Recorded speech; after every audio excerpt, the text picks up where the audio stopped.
తీర్థమరణ అనశన వ్రతాల మాహాత్మ్యము. పరాత్పర.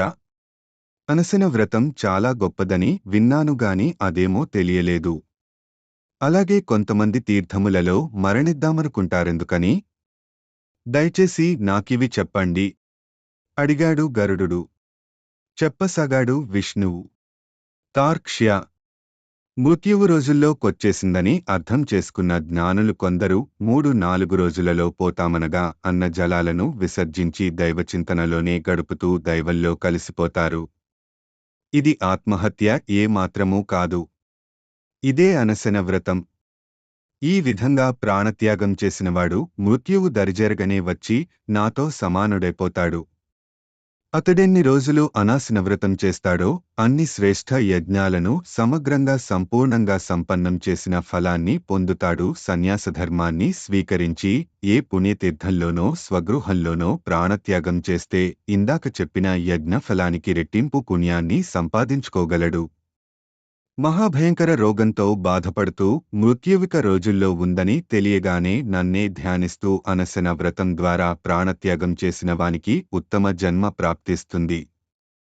ఇక ఆ జన్మలో ఏ రోగమూ అంటదు. దేవతుల్యుడై సుశోభితుడై జీవిస్తాడు. రోగగ్రస్తుడైన సన్యాసాన్ని స్వీకరించి ఆ నియమాలన్నీ పాటిస్తూ అనశన వ్రతం చేసినవానికి పునర్జన్మ ఉండదు. తాను అనశన వ్రతం చేస్తూ ప్రతిదినం సద్బ్రాహ్మణులకు భోజనాలు పెట్టి తిలపాత్రలను దీపాలను దానం చేస్తూ దేవపూజన కర్మలను కూడా గావించినవాడు మృతి చెందిన వెంటనే అన్ని లోకాలలోనూ మహర్షులు పొందిన గౌరవాన్ని పొందుతూ నివసిస్తూ చివరికి ముక్తినందుతాడు. కాబట్టి అనశన వ్రతం వైకుంఠ ప్రదాయకమే. పుత్ర, ధన, వైభవాది ఇహలోక బంధాలన్నిటినీ త్యజించి తీర్థయాత్రలకై తిరుగులేని ప్రయాణం మొదలెట్టిన వానికి బ్రహ్మానందభరితులై బ్రహ్మాది దేవతలు తుష్టిపుష్టి ప్రదాయకులైపోతారు. యాత్రలో కూడా అనశన వ్రతం చేస్తూ దారిలోనే మూతి చెందినవారు సప్తర్షిమండలంలో శాశ్వత నివాసాన్ని పొందుతారు. అనశన వ్రతం చేస్తూ విష్ణు పాదోదకం మాత్రమే తాగిన వానికి పునర్జన్మ ఉండదు.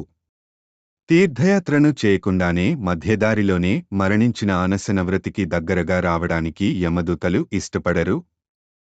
దూరంగా నిలబడి ఆ ప్రశాంతాత్మ రమ్మన్నక వచ్చి తీసుకెళతారు.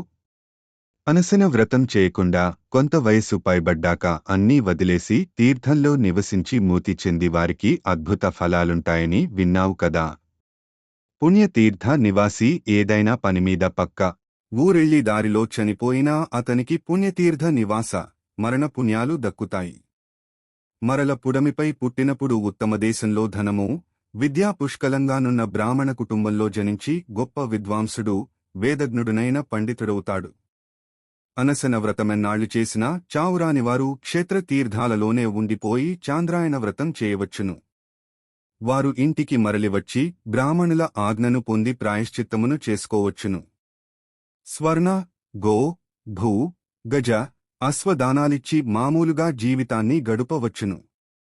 దాన మహిమను గూర్చి మరొక్క విశేషముంది. తండ్రినుద్దేశించి దానమిచ్చిన వానికి మామూలు దానానికి 100 రెట్లు పుణ్యం వస్తుంది. అదే తల్లి, సోదరి, సోదరుడుల నిమిత్తం చేస్తే 1000, 10,000, 1,00,000 రెట్ల పుణ్యం వస్తుంది. కష్టార్జితమే అయినా అత్యంత చంచలం కూడానైన ధనానికి ఏకైక పరమార్థం దానం. ధర్మరక్షణ కోసం చేసే ప్రాణత్యాగం అన్నిటికన్నా గొప్పది. ధర్మకోసం నీట మునిగి ప్రాణత్యాగం చేసినవాడు 7,000 సంవత్సరాల పాటు స్వర్గంలో నివసించగలడు. అదే అగ్నిలో, వాయువేగంలో, యుద్ధభూమిలో ధర్మరక్షణ కోసం ప్రాణత్యాగం చేసిన వారికి క్రమంగా 11, 16, 60,000 సంవత్సరాల పాటు స్వర్గనివాస ప్రాప్తి ఉంటుంది. గోరక్షకై ప్రాణాలర్పించిన వారికి 80,000 సంవత్సరాల పాటు స్వర్గలోక నివాస ప్రాప్తి ఉంటుంది. నిరాహార వ్రతమైతే అక్షయగతి. అధ్యాయం 36.